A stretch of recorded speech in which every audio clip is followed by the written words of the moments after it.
We had started off with the chapter that is working of institutions. If you remember, हम लोगों ने ये chapter start किया था और पिछली क्लास में in the last class we had done what is the meaning of institutions.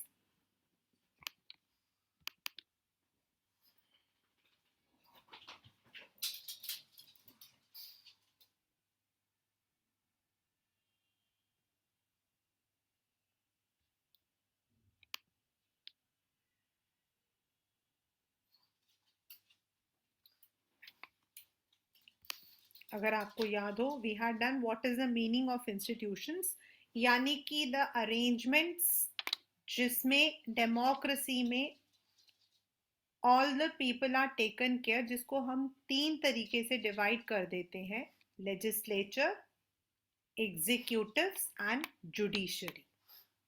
Then हम लोगों ने पढ़ा था कि हमारा जो सिस्टम है, इंडियन सिस्टम, एक हमारा होता है पार्लियामेंट्री और दूसरा होता है हमारा प्रेसिडेंशियल, और हमारा सिस्टम है parliamentary system. In our parliament we have Lok Sabha and Rajya Sabha. Lok Sabha जिसमें हम लोग जिनको वोट करते हैं थ्रू द इलेक्शंस, वो लोग एमपीज बनकर आते हैं, और उनमें से ही कुछ लोग होते हैं जो लोग those who become ministers. And Rajya Sabha के जो मेंबर्स होते हैं, they are nominated by the state legislatives. अपने अपने स्टेट से उनको जो है नॉमिनेट किया जाता है, वहां इलेक्शन होता है and they are nominated to Rajya Sabha. Then we had done why is parliament necessary in a country. Because वही है जो लॉ बनाता है, वही है जो एग्जीक्यूट करता है, वही है जो पैसों का लेन देन देखता है, and it is the highest area of discussion. Then we had also studied the difference between Rajya Sabha and Lok Sabha. Why Lok Sabha is more powerful, और ये जो क्वेश्चन है, how does Lok Sabha exercise more power than Rajya Sabha, is very very very very very important question. Now we will be moving towards, अभी तक हमने पढ़ा था who are legislatives. Legislatives के अंदर हम लोगों ने अभी तक सिर्फ पार्लियामेंट पढ़ा है. Now we will be reading who are executives. Now अगर आप देखो कि बच्चा एग्जीक्यूट का मतलब क्या होता है? किसी भी चीज को लागू करना, इंप्लीमेंट करना. एग्जीक्यूटिव का मतलब होता है anything which has to be executed, implemented. और वो इम्प्लीमेंट कैसे होगा? आपके स्कूल में भी इफ से सम रूल इज देयर, ठीक है, आपके स्कूल में रूल आया है that you have to wear the winter uniform from November 1st. So who is ensuring कि आप उस यूनिफॉर्म को पहन रहे हो? योर आपका जो ड्रेस इंचार्ज होगा, आपके जो स्कूल के टीचर्स होंगे, दे विल बी इम्प्लीमेंटिंग. तो जो इम्प्लीमेंट करता है उसको हम एग्जीक्यूटिव बोलते हैं. And in our politics we have two kinds of executives. Remember, we have two kinds of executives. And as I told you, हमारे पॉलिटिक्स में देर आर टू पीपल जो इन चीजों को इंप्लीमेंट भी करते हैं, एंड ऑल्सो उनकी ये भी ड्यूटी होती है कि जो चीजें इंप्लीमेंट हुई हैं, जो लॉ बना है, उसको फॉलो किया जाए. और इनको हम लोग डिवाइड करते हैं into political and permanent executives. Please इस चीज को दोबारा से समझिए. There are two kinds of executives. One is parliament, political, and दूसरे होते हैं permanent. What is the difference between parliament that is political political का मतलब है जो किसी पॉलिटिकल पार्टीज को बिलोंग करते हैं, जो हमारे वोट के थ्रू, जब हम लोग when we are giving the vote, when we are electing them, elections में जिनको हम वोट देते हैं वो एमपी यानी कि मेंबर ऑफ पार्लियामेंट बन जाते हैं। उनमें से कुछ ऐसे होते हैं जो कैबिनेट मिनिस्टर्स बन जाते हैं। So they are the one who are politically elected. I am using the word elected, यानी कि जिनको पॉलिटिकली हम इलेक्ट करते हैं। They are for the specified period, 5 साल के लिए होते हैं। उस दौरान जो भी डेवलपमेंट होगा देश के लिए, they would be looking after that. उसके लिए जो लॉ बनाया जाता है, मिनिस्टर्स उसको इम्प्लीमेंट करना, ये सारा काम उनका होता है। वेरएस परमानेंट एग्जीक्यूटिव्स हमारे, उनको हम लोग सिविल सर्वेंट्स भी बोलते हैं। We also call them as civil servants, यानी कि they are selected, they are appointed, उसके लिए उनको पढ़ाई करनी पड़ती है। They are IAS officers, IPS officers, आपके जो पुलिस कमिश्नर्स हैं, आपके जो आईएएस ऑफिसर्स हैं, डिस्ट्रिक्ट मजिस्ट्रेट हैं, ये सारे आपके जो हैं परमानेंट एग्जीक्यूटिव्स कहलाते हैं। बट सबसे बड़ा आपको पता आयरनी क्या है, जो पॉलिटिकल एग्जीक्यूटिव्स होते हैं वो पढ़े लिखे भी हो सकते हैं, अनपढ़ भी हो सकते हैं। They don't require any qualifications. They are elected through the elections. Whereas जो permanent executives होते हैं, इनकी qualifications होती हैं. Yes. And they work under the political executives. Ministers आपके political executives हैं, और ministers के नीचे आपके secretary, under secretary, मतलब कि डीसीपी, डीजीपी, ये सब काम करते हैं। And they have to look after the day. अब मिनिस्टर तो चेंज हो जाएगा, लेकिन ये लोग जो परमानेंट एग्जीक्यूटिव्स होते हैं, they remain in the office even when the ruling party changes. Like पहले हमारे यहाँ पर 2013 में Congress was there, so those who are working, those IAS officers, IPS जो भी है, those who are working under them, वो थोड़ी चेंज हुए। फिर उसके बाद आपका यूपीए गवर्नमेंट आ गया, दैट इज बीजेपी, तो भी दे remain in the office. And उनका काम होता है जो भी आपके लॉ बने हैं उनको हमेशा उसकी रक्षा करना, to safeguard them and to implement them at the lowest level, like district magistrate. Minister ने ऑर्डर दिया है that there should be lockdown, minister ने ऑर्डर दिया है देयर शुड बी लॉकडाउन, लेकिन whether the lockdown has taken place, whether the people are following the protocols, ये सब कौन कर रहा है? ये वहां का जो डिस्ट्रिक्ट का जो इंचार्ज है वो कर रहा है। So there complete is they have to work under political. अब आपके पेपर में ये वाला क्वेश्चन आता है, जैसे Lok Sabha is more powerful than Rajya Sabha आया, सेम आपका आता है कि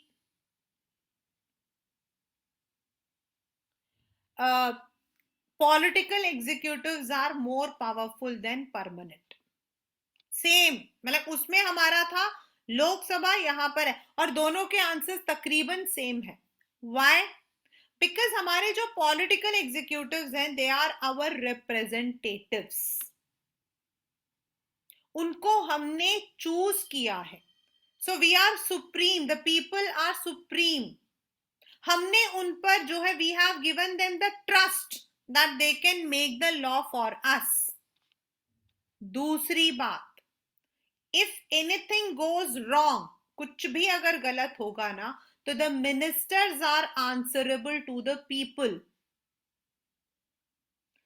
ये जो पॉलिटिकल एग्जीक्यूटिव्स होते हैं, they can not take all the decisions, but they take the help of the permanent executives for the work. For example, आपको पता है बजट कैसे बनता है? आप लोगों ने सुना होगा दैट बजट पेश किया जाएगा। अभी आप लोग फरवरी में देखना, फरवरी में you will be having the budget section.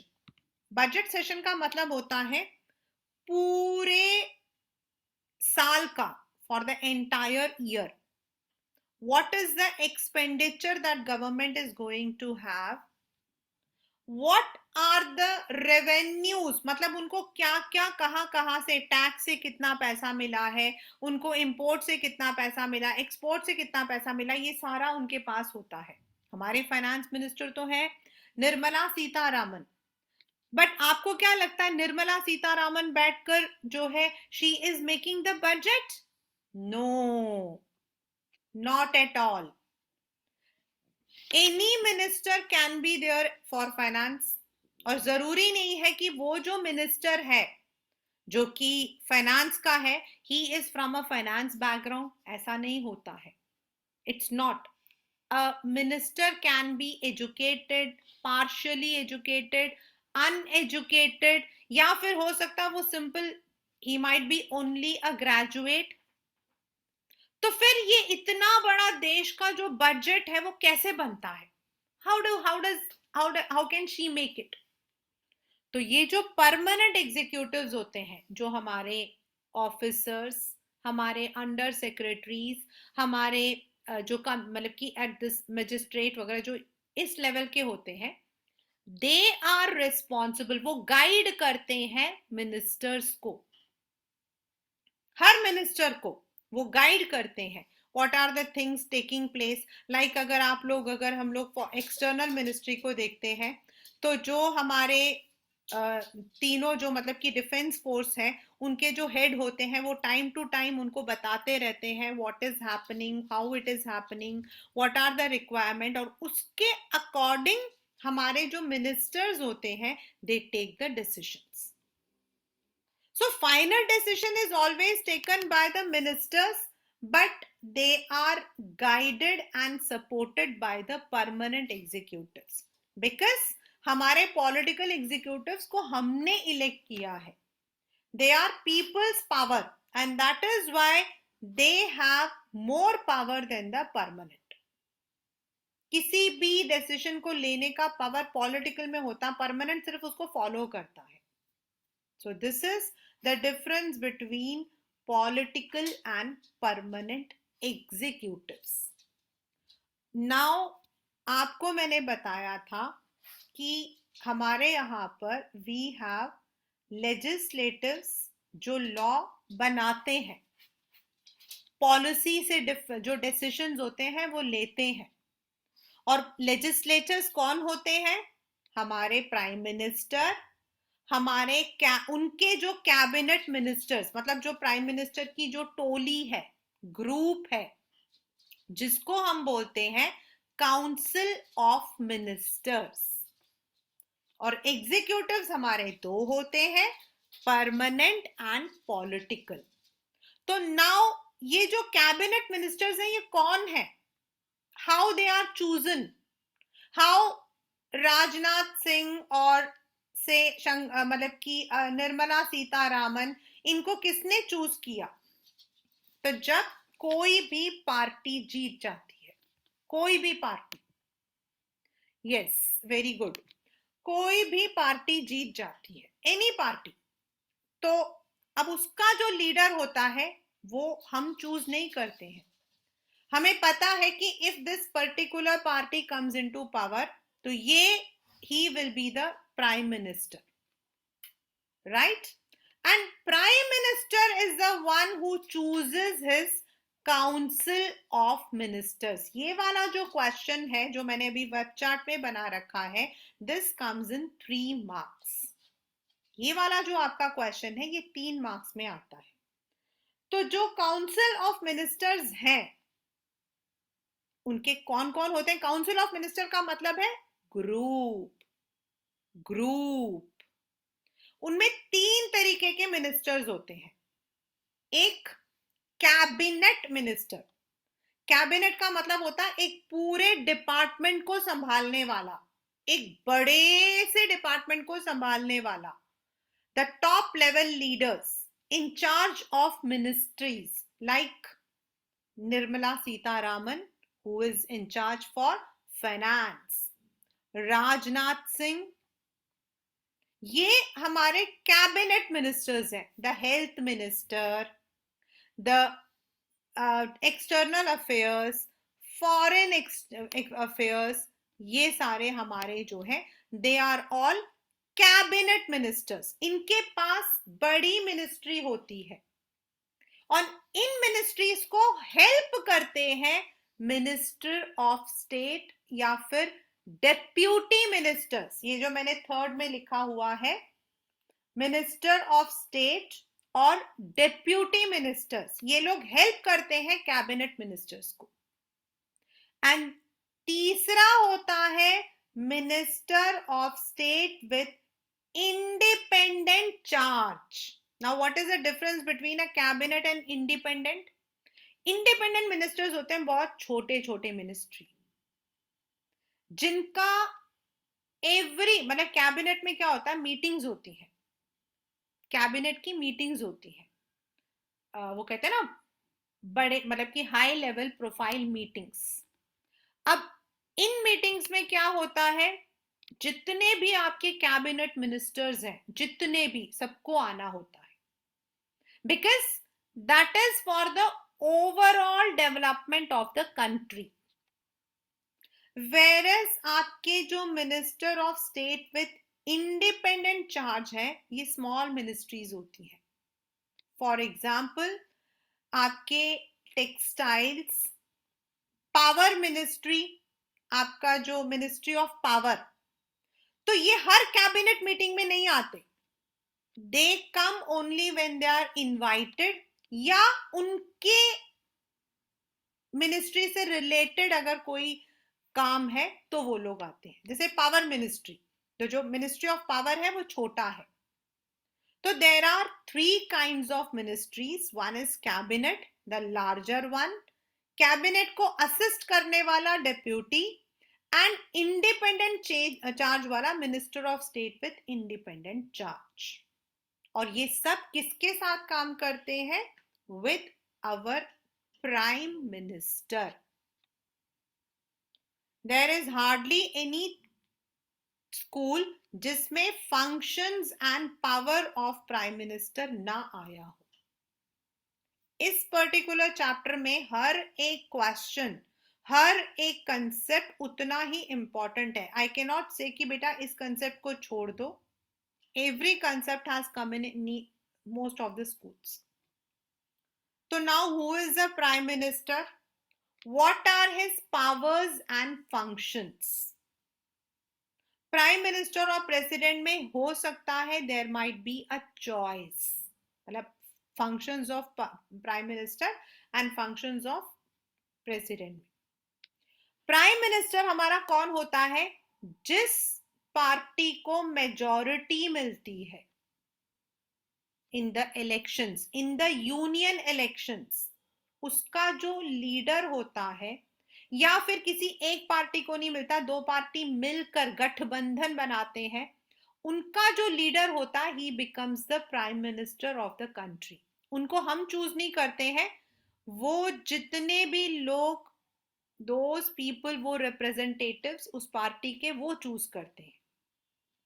First, he chairs all the cabinet meetings. जितने भी आपके कैबिनेट मिनिस्टर की मीटिंग होती है वही उसको बुलाते हैं। He coordinates with the work of department. जितने भी आपके मिनिस्ट्री हैं, आपस में उन लोगों का काम जो है उनको देखना उनका ही काम है। And whatever decision he takes, it is final। मतलब ये उनका काम होता है कि किस इंसान को कौन सी मिनिस्ट्री देनी है। It is his decision. And हो सकता है उनको लगा कि एक मिनिस्टर अच्छा काम नहीं कर रहा है, या उस मिनिस्टर की जरूरत दूसरी जगह पे ज्यादा है, तो ही में डिस्ट्रीब्यूट और redistribute the work, he can also dismiss, उनको हटा भी सकते हैं। फॉर एग्जाम्पल, हमारे यहाँ पर जब 2014 में मिनिस्ट्री बनी थी, तो कौन थी वो, क्या नाम है उनका, मतलब there was one lady who was the main ministry में थी। लेटर ऑन ही, मतलब देयर वर सम प्रॉब्लम्स, उनके बारे में कुछ मतलब कि प्रॉब्लम्स वगैरह आ रही थी, तो इट शी वाज रिमूव्ड और उनको जो है टेक्सटाइल मिनिस्ट्री दे दी गई थी, एंड उनकी जगह स्मृति ईरानी, और उनकी जगह किसी और को दे दिया गया था। Similarly when the minister died, शायद सुषमा स्वराज थी, कौन थी, तो उनकी जगह दूसरे को दे दिया गया। तो ये जो डिसीजन होता है, it is all done by the prime minister, and if prime minister किसी वजह से क्विट कर देता है, then the entire ministry has to quit. मतलब आप ये नहीं बोल सकते हो कि प्राइम मिनिस्टर चला गया। इन दी यूएस क्या होता है, अगर मान लो कल को जो बाइडेन जो है वो रिजाइन कर देता है, तो भी कोई फर्क नहीं पड़ेगा, उसकी जगह दूसरा प्रेसिडेंट आ जाएगा। हमारे यहाँ ऐसा नहीं होता। हमारे यहाँ पर if Modi is suppose to resign due to any problem, मतलब कोई ऐसी बात हो गई इंडिया के अंदर जिसकी रिस्पॉन्सिबिलिटी मोदी की हो गई एंड ही रिजाइंस, कई बार होता है। हमारे यहाँ एक बहुत ही अच्छे से रेलवे मिनिस्टर थे, दो railway minister in fact, Lal Bahadur Shastri. Lal Bahadur Shastri एक मतलब उस वक्त में एक बहुत बड़ा रेल एक्सीडेंट हुआ था, सो ही टुक दैट रिस्पॉन्सिबिलिटी और उन्होंने रेल मिनिस्ट्री से रिजाइन कर दिया था।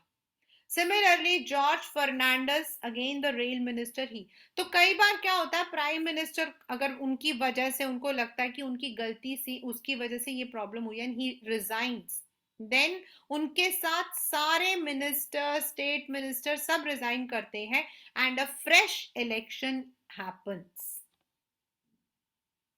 But in our country the prime minister is the most powerful organization. हमारे यहाँ पर इवन जो प्रेसिडेंट है, he is responsible for many things, लेकिन he has to take the consultation of the prime minister, और इसीलिए prime minister is the head of the government. याद रखना, 1 मार्कर क्वेश्चन है, prime minister is the head of the government. Now let us come to president. Let us now come to president.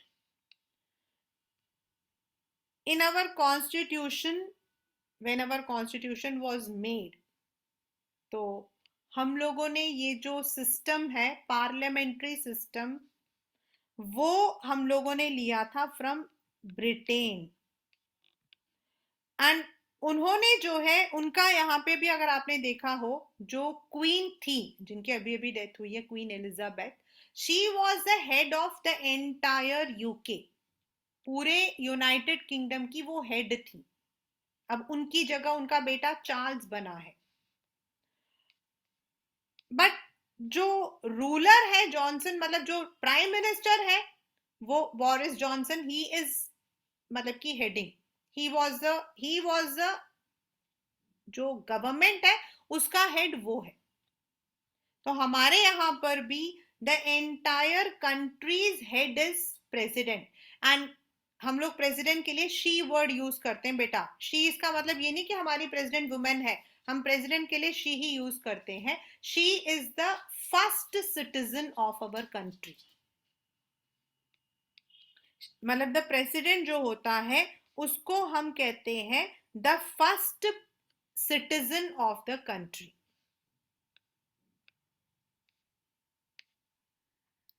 And they are, उनका जो power होता है it is more ceremonial. Ceremonial का मतलब होता है वो बहुत सारे जो कंट्री को चलाने के मेजर डिसीजंस में दे डोंट इंटरफेयर, बट हमारे यहाँ जितने भी पॉलिटिकल इंस्टीट्यूशंस हैं, जितने भी पॉलिटिकल इंस्टीट्यूशंस हैं, लेजिस्लेचर, एग्जीक्यूटिव एंड जुडिशरी, उनको सुपरवाइज करते हैं। कैसे? जितने भी एग्रीमेंट बनते हैं हमारे यहाँ, जितने भी, अगर गवर्नमेंट कोई कंपनी स्टार्ट करती है, गवर्नमेंट अगर कोई कंपनी स्टार्ट करती है, उसके जो शेयर्स होते हैं वो भी हम प्रेसिडेंट के नाम से ही लेते हैं। जितने भी लॉ या पॉलिसी बनता है उसको हम प्रेसिडेंट के नाम से इश्यू करते हैं। हमारे यहाँ जो सुप्रीम कोर्ट के जज हैं, हाई कोर्ट के जज हैं, सारे स्टेट्स के जो गवर्नर्स हैं, इलेक्शन कमिश्नर हैं, एम्बेसडर्स हैं, उन सबको अपॉइंटमेंट जो है प्रेसिडेंट के नाम से दिया जाता। The president of India hereby appoints so and so as the chief justice करके। ही और she does not directly work, लेकिन उनका काम होता सुपरवाइज करना। क्योंकि प्रेसिडेंट को हम एक बार इलेक्ट करते हैं, हम लोग नहीं करते हैं। President is elected through the electoral college. ये डीएवी में आया हुआ क्वेश्चन है। The president is, I will write it over here, the president of India is elected through the electoral college। अब मैं बताऊंगी what is the meaning of electoral college।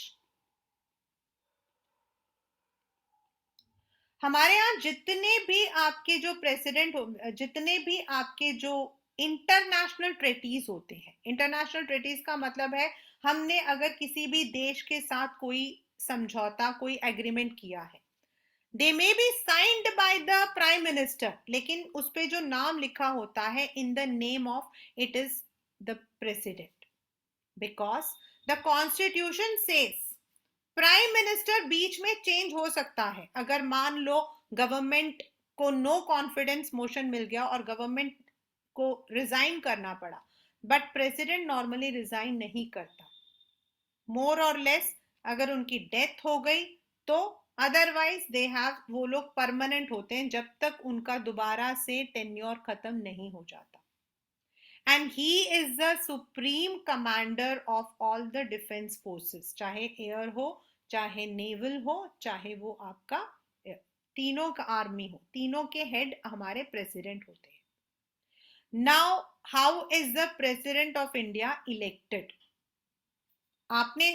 मैंने आपको बताया था MLA, members of legislative assemblies, यानी कि जो स्टेट्स होती हैं जैसे उत्तर प्रदेश, पंजाब, मणिपुर, मतलब हरियाणा, कोई भी जो स्टेट होती है उनका जो गवर्नमेंट होता है उसको हम लेजिस्लेटर बोलते हैं, असेंबली बोलते हैं। उनमें जो लोग काम करते हैं उनको हम एमएलए बोलते हैं।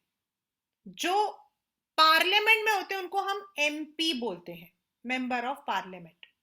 तो जितने भी एमपीज हैं, लोकसभा, राज्यसभा, एंड जितने भी आपके एमएलएज हैं फ्रॉम ऑल द स्टेट्स, ये सब जो है हमारे प्रेसिडेंट को इलेक्ट करते हैं, हम लोग नहीं करते हैं। The president is not directly elected by the people of India, he or she is elected by the electoral college। इसमें सारे के सारे member of parliament, member of आपके लेजिस्लेटिव असेंबलीज होते हैं। नाउ व्हाट हैपेंस इज, अगर कोई party अपने किसी कैंडिडेट को नॉमिनेट करना चाहती है, मतलब तो वो कर सकती है, लेकिन अगर वो मानो मिनिस्टर है और वो उसको प्रेसिडेंट बनाना चाहते हैं, देन उसको पहले अपने उस कुर्सी से रिजाइन करना पड़ेगा। हमारे लास्ट जो प्रेसिडेंट थे प्रणब मुखर्जी, यस, हमारे जो प्राइम मिनिस्टर, हमारे जो लास्ट थे Pranab Mukherjee, he is now no more, he was member of Congress, मतलब वो कांग्रेस के मिनिस्टर थे। लेकिन जब उनको प्रेसिडेंट के लिए नॉमिनेट किया तो उन्होंने मिनिस्ट्री छोड़ दी थी। And then all the MPs MLAs, इसका ना अलग से होता है, इसको जो बच्चे 11th में पॉलिटिकल साइंस पढ़ेंगे उनको मतलब कि they will be having a separate. Then there is, उनका भी सेम जैसा वोटिंग हम लोग करते हैं वैसा वोटिंग होता है, लेकिन इसमें क्या होता है, 3 या 4 जने होते हैं, जिसको जितना वोट मिलता, मान लो कि देर आर 4 पीपल, ए को ज्यादा वोट मिल गया, बी को सेकेंड नंबर पे मिला, सी एंड डी को कम कम मिला तो सी एंड डी को हटा दिया जाता है। एंड देन अगेन ए और बी के, और जो सी एंड डी के वोट्स होते हैं वो ए एंड बी को दे दिया जाता है। एंड जिसको सबसे ज्यादा ए एंड बी में सबसे ज्यादा वोट मिलता है, that person becomes the president of our country. The current president of our country is Draupadi Murmuru, who is the 15th president. अब what are his functions? क्या करते हैं वो लोग? ओवरऑल सुपरवाइज करना, कोई भी हमारे यहाँ लॉ बनता है, पहले लोकसभा में it is debated, then in Rajya Sabha, and then it goes to the president. Now president के पास 2-3 एक्स्ट्रा पावर्स होते हैं जो किसी के पास नहीं होते। For example, there is one privy नहीं क्या नाम है उसका, there is one special power, अगर कोई भी मनी बिल मतलब मनी से रिलेटेड पावर बिल जो है वो प्रेसिडेंट के पास गया, एंड अगर प्रेसिडेंट को वो पसंद नहीं आया, ठीक है, तो वो रिजेक्ट नहीं कर सकता है, but he can keep it with him for number of days. जैसे राज्यसभा को तो 14 दिन में वापस करना पड़ता है, प्रेसिडेंट का ऐसा कोई टेन्योर नहीं है, उसकी मर्जी है, वो जब तक चाहे वो रख सकता है। एंड देन व्हाट, उसका नाम है पॉकेट वीटो, उसको हम लोग बोलते हैं pocket veto. That special power is called as pocket veto. और बाय चांस उस दौरान गवर्नमेंट चेंज हो गई तो वो बिल कभी पास नहीं होता। हमारे यहाँ ऐसा हुआ है ज्ञानी जैल सिंह के पीरियड में, and that is called as pocket veto. मतलब उनके पास ये स्पेशल पावर होता है कि अगर आपने कोई मनी बिल भेजा, मतलब पैसों से रिलेटेड कोई लॉ भेजा, he can keep it with him as long as he want.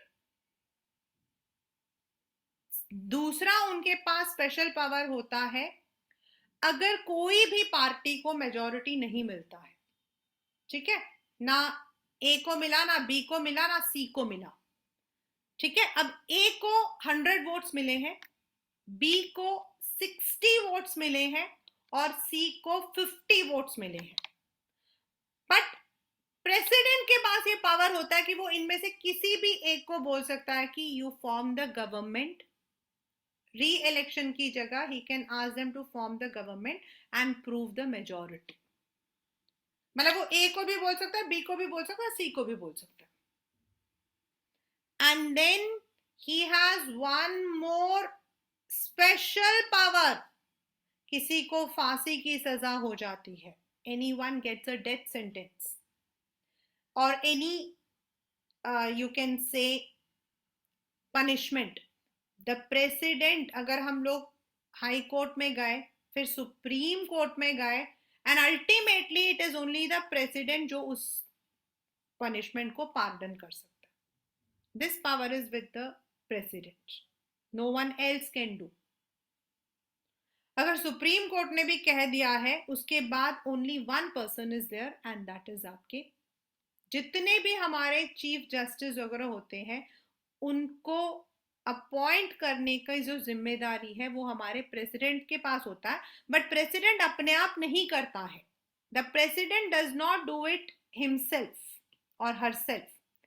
वो हमारा जो प्राइम मिनिस्टर होता है वो एंड कैबिनेट मिनिस्टर से सलाह लेता है, प्लस जो हमारे सुप्रीम कोर्ट के सीनियर मोस्ट जज हैं उनसे सलाह लेता है, and then he appoints a person.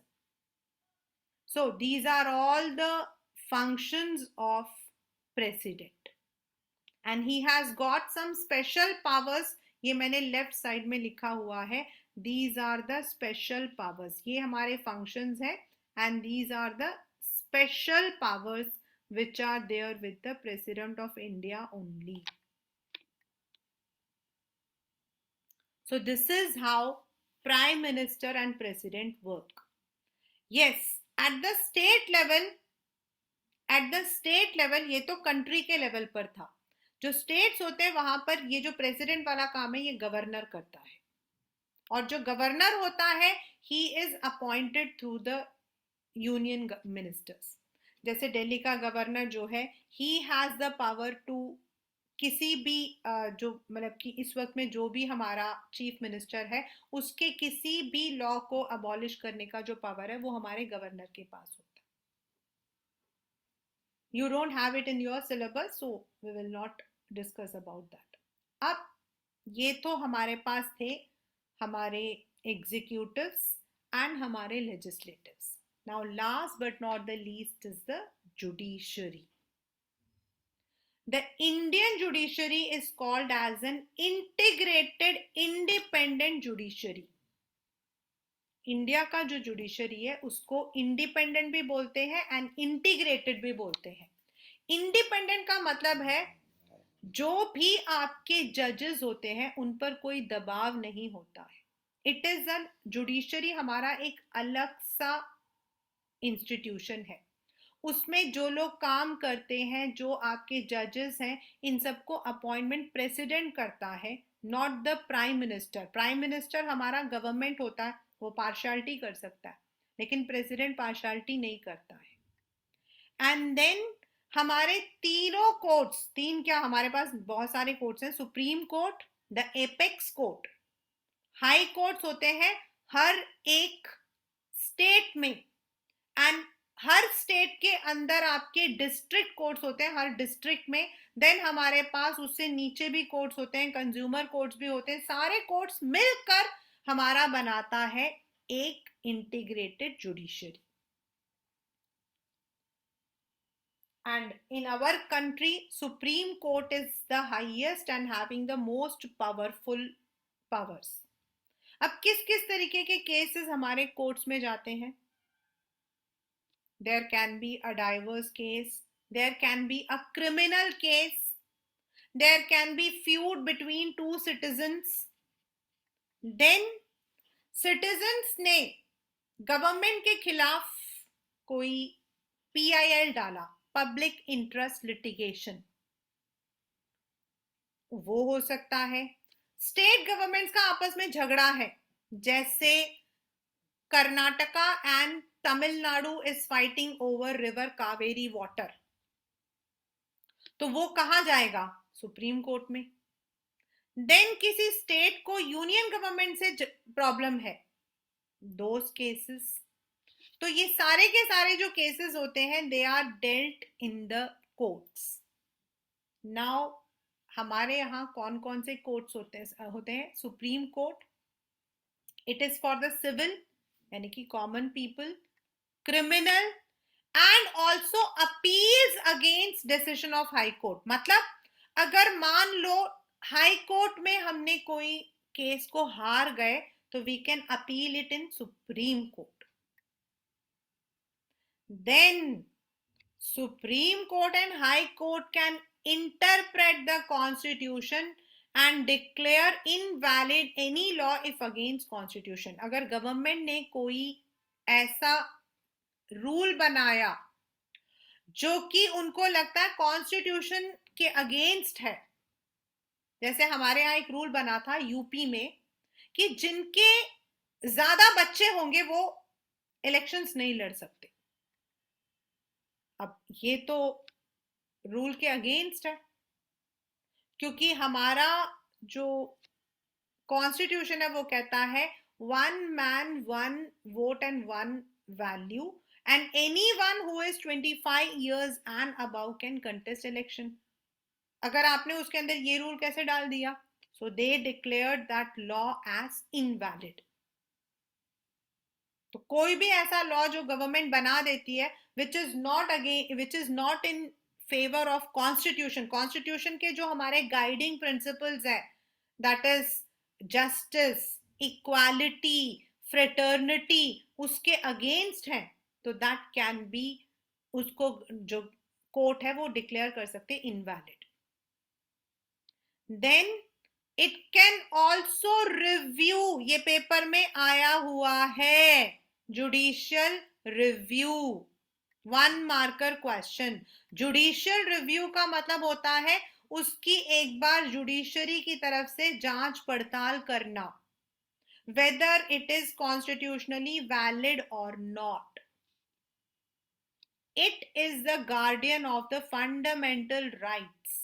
हमारे जो फंडामेंटल राइट्स हैं, right to equality, right to freedom of speech, अभी आप नेक्स्ट चैप्टर में पढ़ोगे, इन सब को गार्ड करना कोर्ट का काम होता है.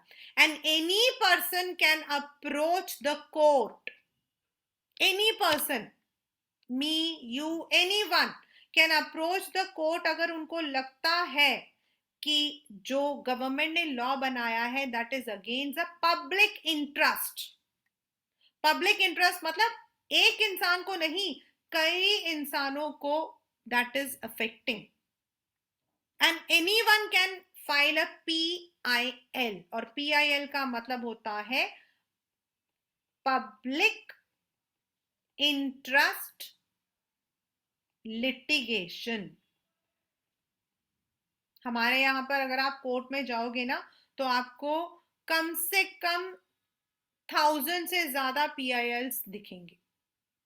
Many of my students who are now in the law, they tell me PIL तो मोस्ट ऑफ द टाइम हर एक लॉ पे, अगर गवर्नमेंट कोई ऐसा लॉ बना देती है, जैसे पीछे हुआ था इन दिल्ली, आपका वो ऑड एंड इवन का बना था एक, तो there were many PILs against this कि आप कैसे ऑड एंड इवन को जो हो इम्प्लीमेंट कर रहे हो. सो एनीवन who feels कि ये जो लॉ है, ये जो रूल है, ये पब्लिक को तकलीफ दे रहा है, तो they can issue PIL. So this is how the judiciary works.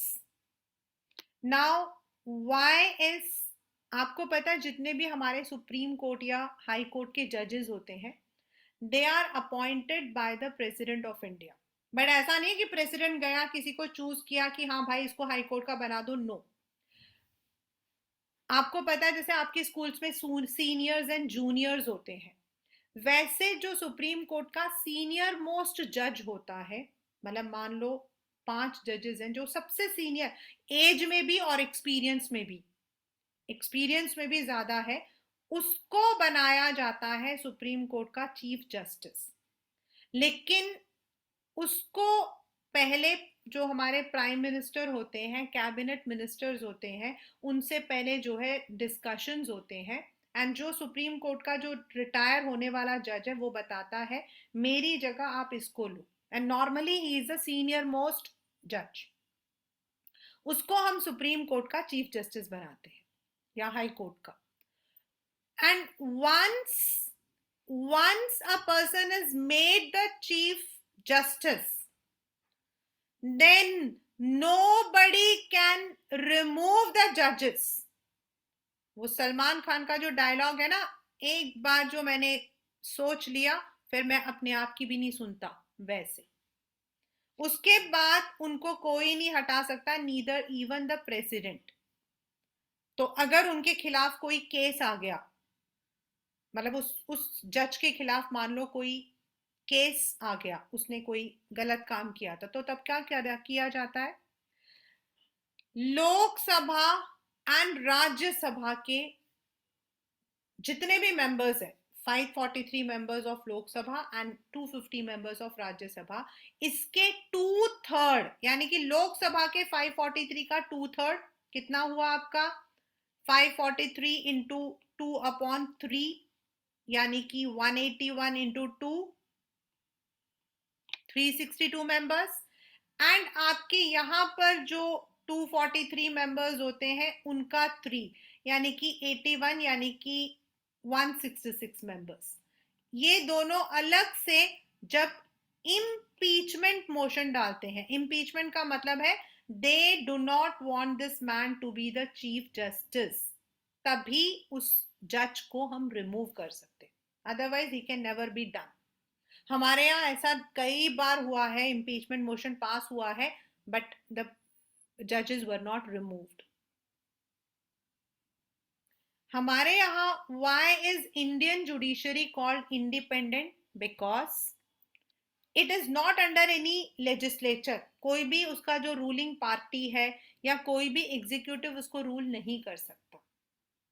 जजेस सुप्रीम कोर्ट के specifically they would be acting on their own. उनका मन, उनका अगर इफ दे आर राइट तो वो गवर्नमेंट को भी जो है दे, और मतलब कि they give the orders.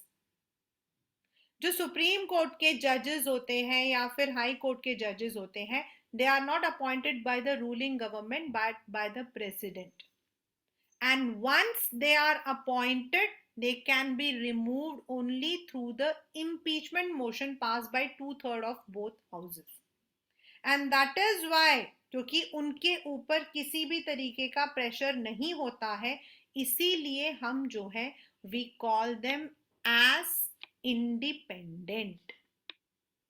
So this is all in the chapter what we call as working of institutions.